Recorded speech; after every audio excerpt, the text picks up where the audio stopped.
We've had quite a year here in 2023 at Locked On Women's Basketball and at the Next.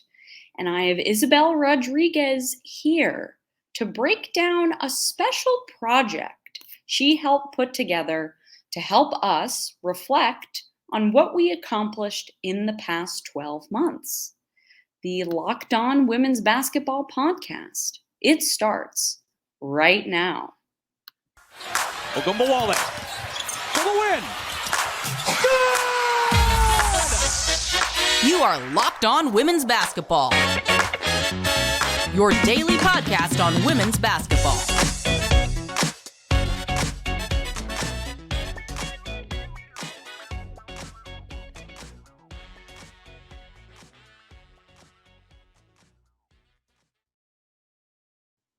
Hello and welcome to Locked On Women's Basketball.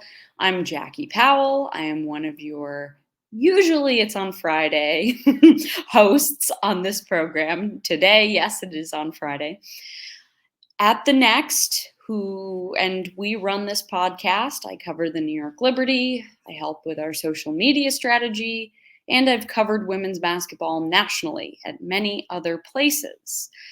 We want to thank you for making Locked On Women's Basketball your first listen every day. And remember, Locked On Women's Basketball is brought to you by everyone at The Next, a place where we cover women's basketball all the time, and we tell the stories that need to be told every day. Subscribe now to support the staff, which includes Isabel and me, that works oh so hard to bring you this coverage that matters oh so much. It's $9 a month or $72 per year. Also, we've been breaking a lot of records here at Locked On Women's Basketball. We continue to grow each month in our listens, and that's all thanks to you, dear listener. And remember, Locked On Women's Basketball is free and available on all platforms, including YouTube, Apple Podcasts, Spotify, and many more. We just hit 3,000 YouTube subscribers. So shout out to everyone on YouTube. I love that. Yes. And this episode is also brought to you by our friends at Prize Picks, the easiest and most exciting way to play daily fantasy sports. Go to prizepicks.com/LockedOnNBA and use code all lowercase LockedOnNBA for a free deposit match up to $100. Okay. Last time we were together, dear listener, Adler was here with me, and we discussed the draft lottery that has now been drawn and what that means for everyone involved. But today, on a very special episode, I have contributing editor Isabel Rodrigues, or contributing editor at The Next, Isabel Rodrigues, and she is here to discuss an end-of-the-year project she put together. So in segment 1, we're going to get into fleshing out exactly what this project is. And then in segments 2 and 3, we both actually participated in this, and we're going to reveal what recommendations we made for this project. So, Isabel, welcome back. You haven't been on this podcast in a long time. We're so happy to have you back. Been a minute, yeah. Let's just start with what exactly is this project and why were you so inclined to do it?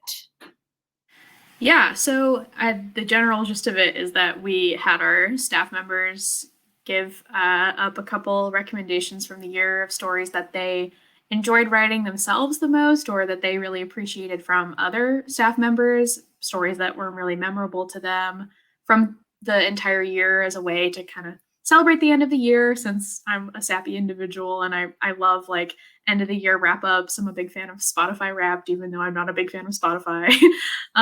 So I think that generally like helps the community engage with our work a little bit more. And I've seen it, especially for other communities, it's pretty fun to see kind of what has gone on throughout the year and be able to reflect on that. And even for us, I think it's been fun to see trends in our own content and be able to look at what we've actually done throughout the whole year. I mean, a year is a long time. So it's nice to like look back at the whole thing. I mean, we put out over 1,000 stories this year, which is a lot. It's a lot of work. That includes podcast episodes and features and like big investigations. We've done smaller stories. We've done live reporting. We've done remote reporting. We've run the gamut of things that you can do. And so it's nice to be able to kind of try and capture as much of it as we can in one, granted, pretty small, but it's one way to kind of do that. So. Absolutely. So I guess when it comes to the types of stories to expect, I mean, you and I spoke offline a little bit about sort of the distribution. What can you sort of tell the listeners and our subscribers what to expect in our version of Spotify Wrapped at the next? Yeah, I think our staff did a pretty good job of picking out some of the highlights from the year, both all the way back in the previous college season up until the college season that's happening right now, and everything in between. Both our WNBA coverage, our coverage internationally, Team USA stuff, it's all in there. And then on top of that, we have some really great stuff coming out of this show as well, and that's going to be represented there too. So our new shows that we've added, like our draft coverage that happens on Saturdays, is going to be nicely represented there. The work that Missy Heydrich does here on Mondays, and also over at The Next with her weekly column, all of that sort of stuff is important for us to highlight and showcase, because we've created a lot of new projects at The Next as well this year that I want to make sure people know about, so they can see them every week when they come out next year. But also just to congratulate those people, and because putting something together weekly it's a hard thing to do, and I think that deserves some extra applause. So that's one of the great things about being an editor is that I get to cheer for people. So this is the great way to do that. It absolutely is. And I think in taking a look at what you put together, and to our listeners, I will be putting the link to this in the show notes, along with the links to the specific pods and pieces that we discussed. That will all be in the show notes for y'all to click on. So do not worry about trying to put a Google search in based on keywords. I have you covered. But before we take a quick break, the one thing I wanted to bring up, Isabel, is when I was looking through what you compiled, it really reminded me why we are so unlike anyone who covers this sport on the internet. So, in your own words, what were some examples of that? I think there's a couple different reasons why we're able to do that. I think the fact that we are independent is a big plus. We're able to cover lots of different stories, not necessarily just the flashiest things. I mean, I'll talk about him later, but we have our Pac-12 and Aces beat reporter, Matthew Walter.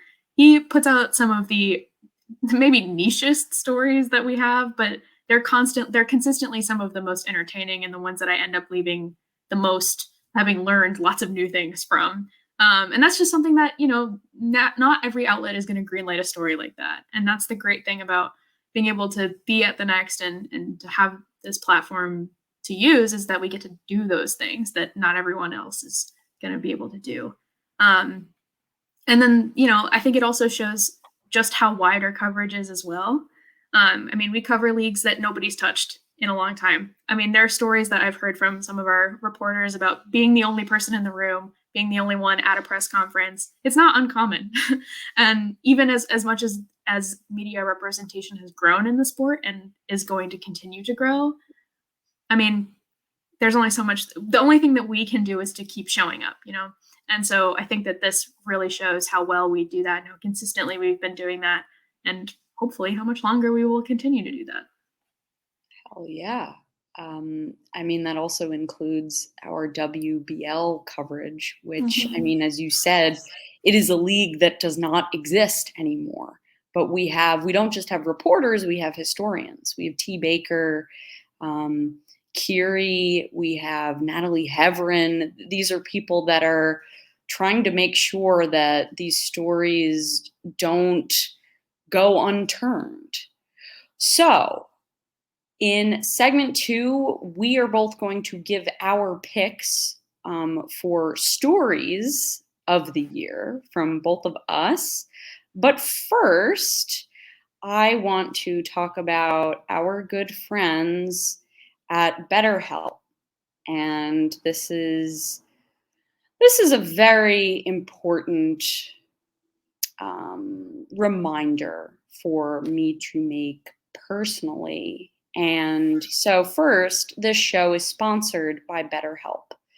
The holidays are a great time to not only give gifts to the people around you who you care about, but they are also a time to give a gift to yourself. So whether it's by starting therapy, going easier on yourself during the tough moments, I mean, here in New York, the days end at 4 o'clock. It's hard. Or treating yourself to a day of complete rest, remember to give yourself some love this holiday season. So I have been in therapy on and off since 2014. That is almost 10 years. And I can tell you that it's helped me address my driving anxiety. I will tell you it took me 5 tries to pass my road test because I had just crippling anxiety about it. It's helped me with some pretty, limiting fears. And it has given me a toolbox to manage uncomfortable feelings and emotions. It helps me be a better version of myself, and it helps me strive to be my best self so I can make sure that I'm feeling confident and joyful when I cover women's basketball. So if you're thinking of starting therapy, give BetterHelp a try. It's entirely online, designed to be convenient, flexible, and suited to your schedule. Just fill out a brief questionnaire to get matched with a licensed therapist and switch therapists anytime for no additional charge. In the season of giving, give yourself what you need with BetterHelp. Visit betterhelp.com/lockedonnba today to get 10% off your first month. That's HELP.com/lockedonnba. And thank you, BetterHelp. So yes, BetterHelp is quite personal to me. What I always say is health is wealth, and that does not exclude mental health. So thank you, BetterHelp. And I am now back with Isabel Rodrigues for segment 2. We are talking about the next version of Spotify Wrapped or our staff picks for the best stories and podcasts of the year. So Isabel, I am going to start with you. What were your 2 story picks? And what sort of were your reasons for choosing these?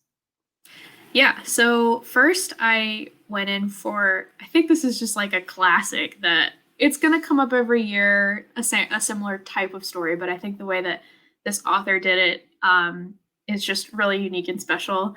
It was Gabriella Lewis's final story on LSU from last NCAA season.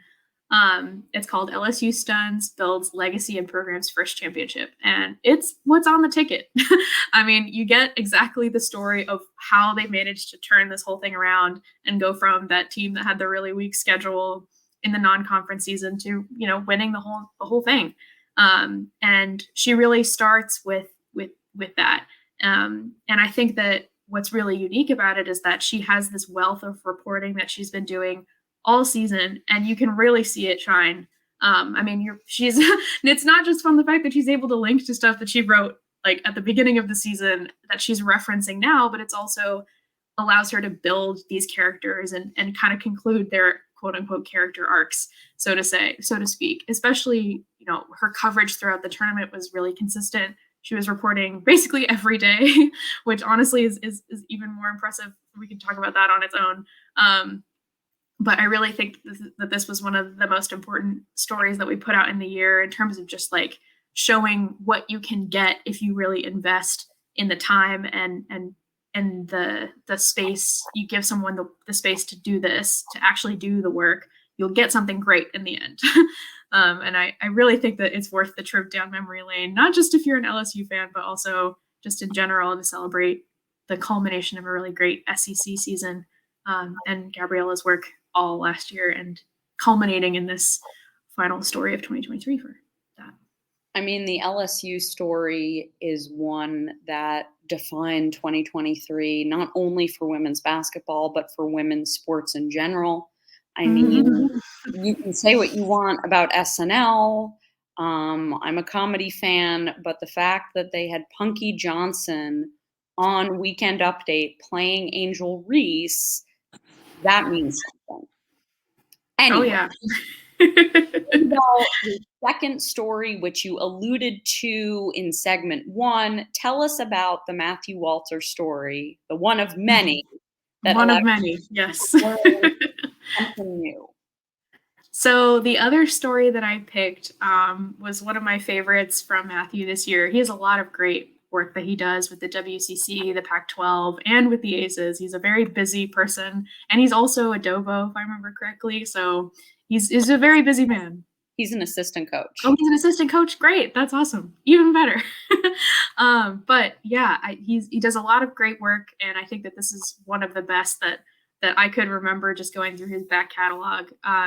It's how a DM on Instagram got one of the Pac-12's best 3-point shooters to Colorado. And it's all about Freda Foreman and how she managed to get to Colorado and all of the ups and downs of that particular story. And I think for me, without spoiling too much of it, because I really think you should go and read it, there's just something about how well Matthew lets people talk for themselves and lets people really show you, not over assuming things, like not putting, like trying to paraphrase too much, but really letting people tell their own stories. You end up with these like sagas that they're just unlike anything you've ever really read before.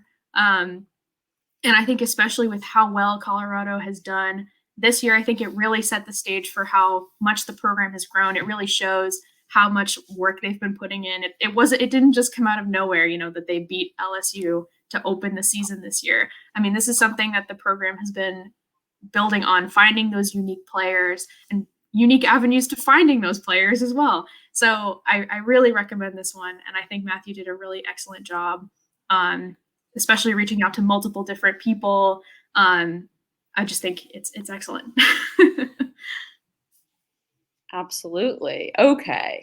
So I guess it's my turn. Yeah. This exercise, I will just say, was really hard to do just because, as Isabel said, we had over 1,000 stories on this site in 1 year. But there was one story that stuck with me and that I just knew that if we were going to do anything like this, I would want it to get a little bit more attention because it might have got lost in the shuffle. And that's a story from M. Adler. And it was, this is bad that I don't have the title on me. I just have my explanation here as to why. I got you. Don't worry.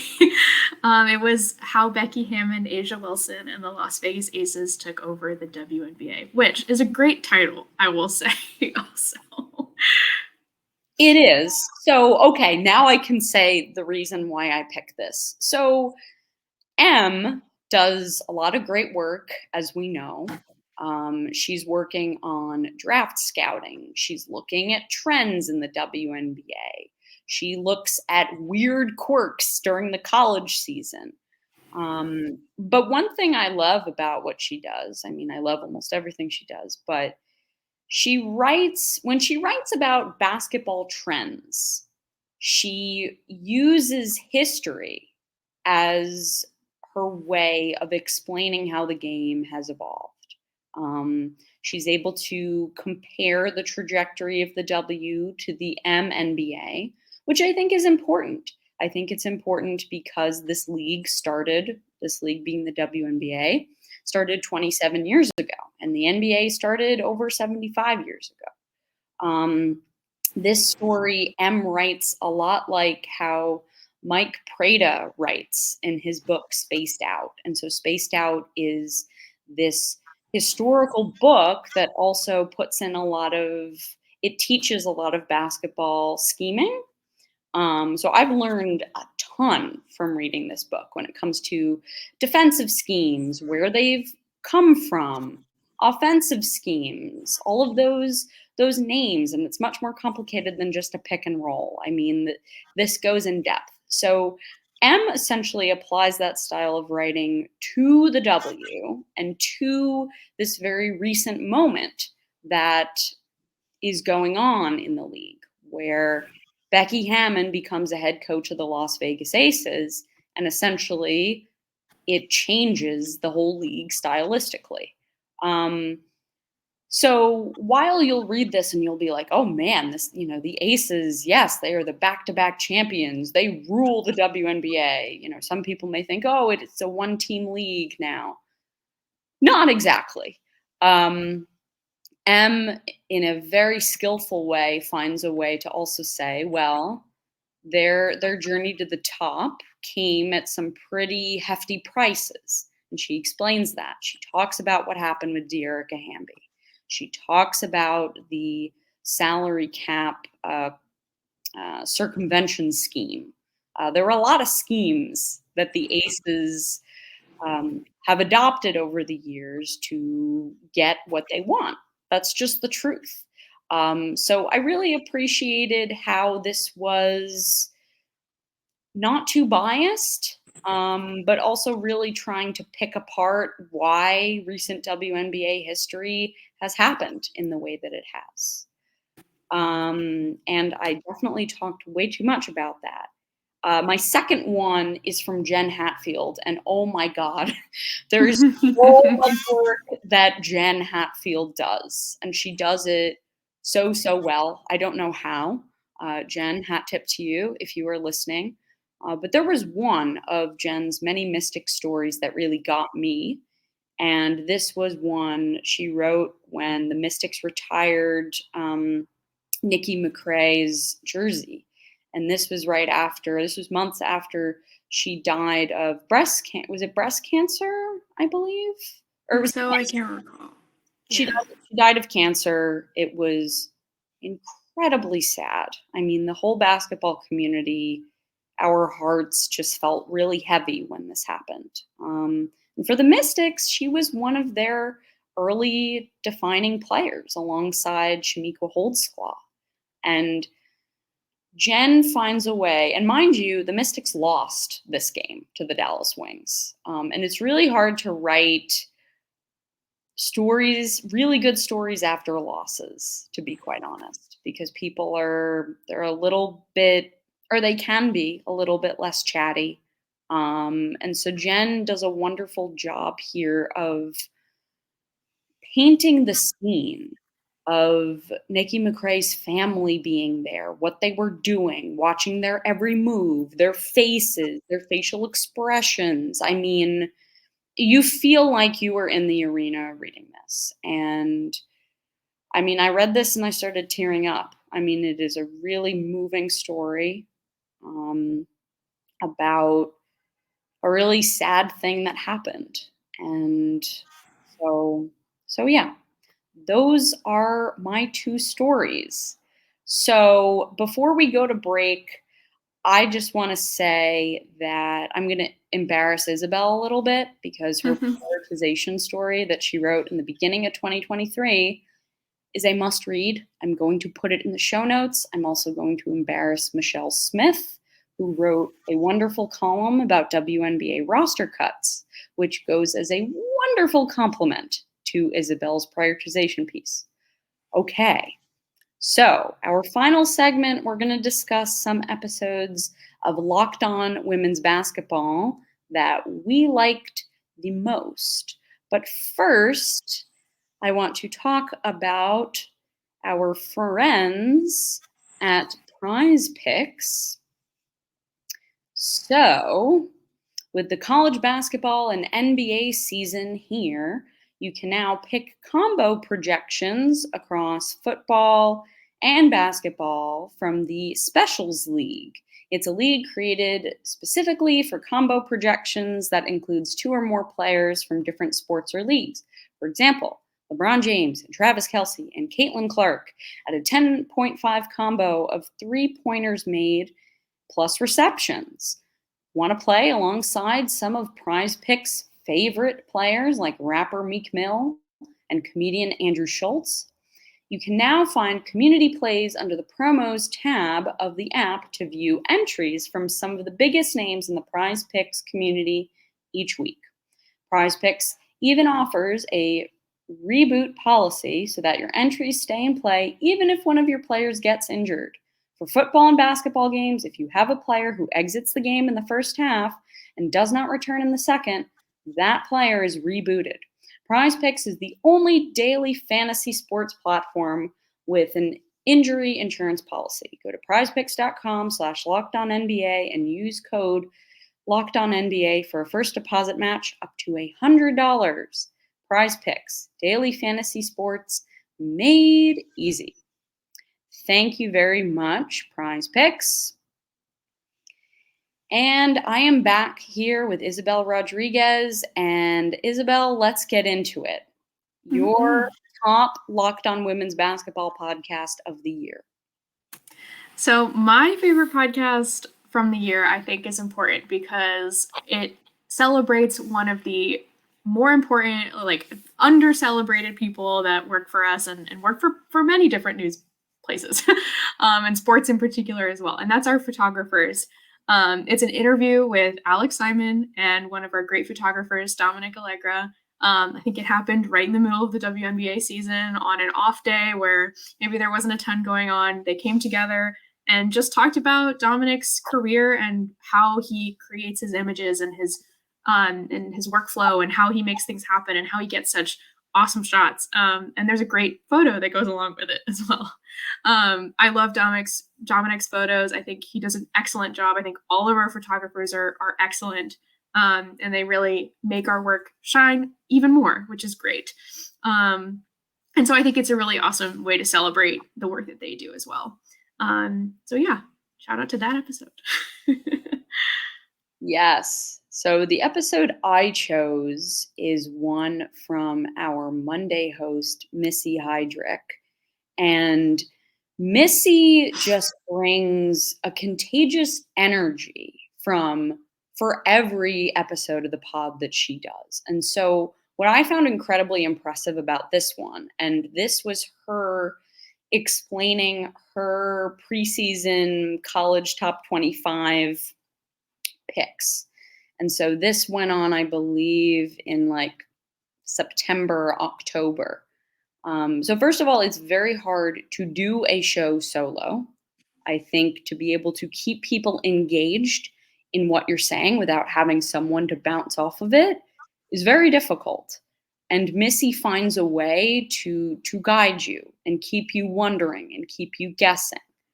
And also that's the play-by-play experience. Missy is also a play-by-play announcer for ESPN Plus, so she's got a lot of experience. She is a pro's pro, but also I think what impressed me about how she did this was she wove in a lot of different contexts when it came to explaining her reasons why for putting some schools in places where people might not have expected. Mind you, this was all before anyone took the court this fall or this winter. So, I mean, her top 25 is not what it looks like now. But I think she did more than most. She sort of found a way to say, well, wait a minute, this team might have some growing pains because of XYZ.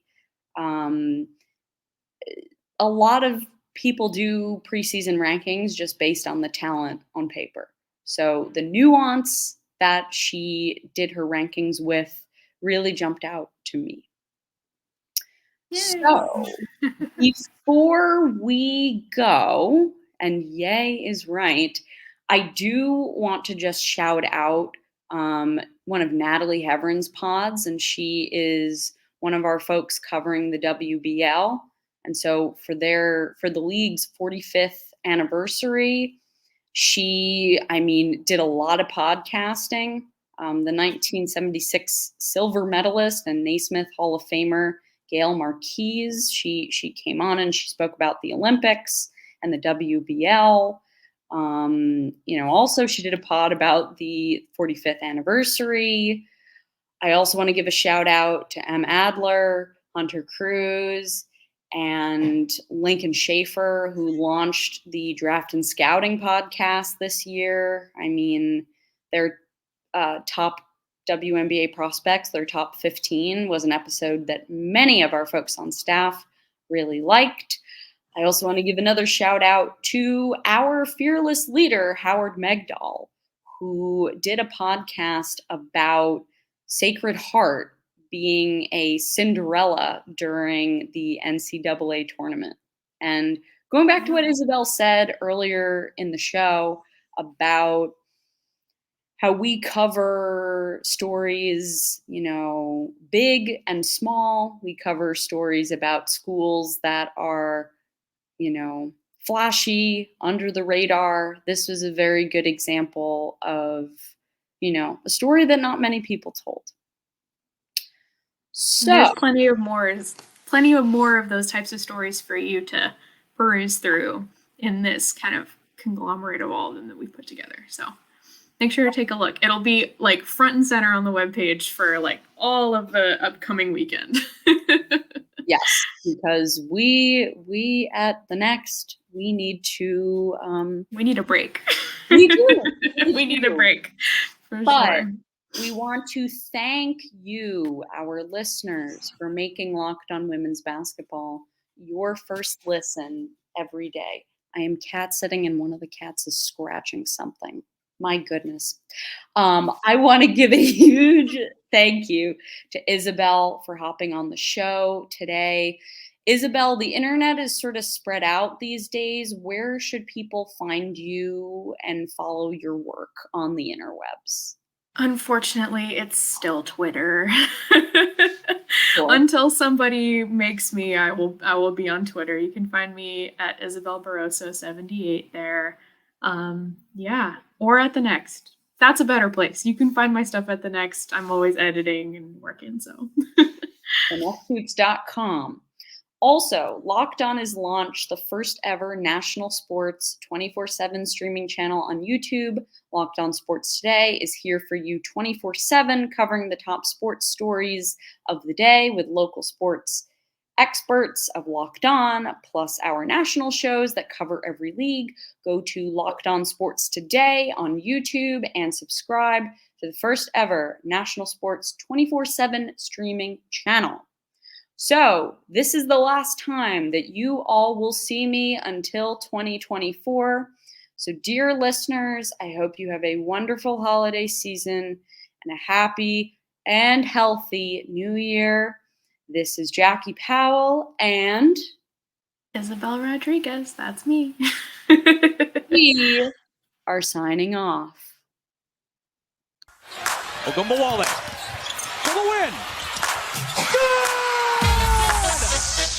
You are Locked On Women's Basketball, your daily podcast on women's basketball.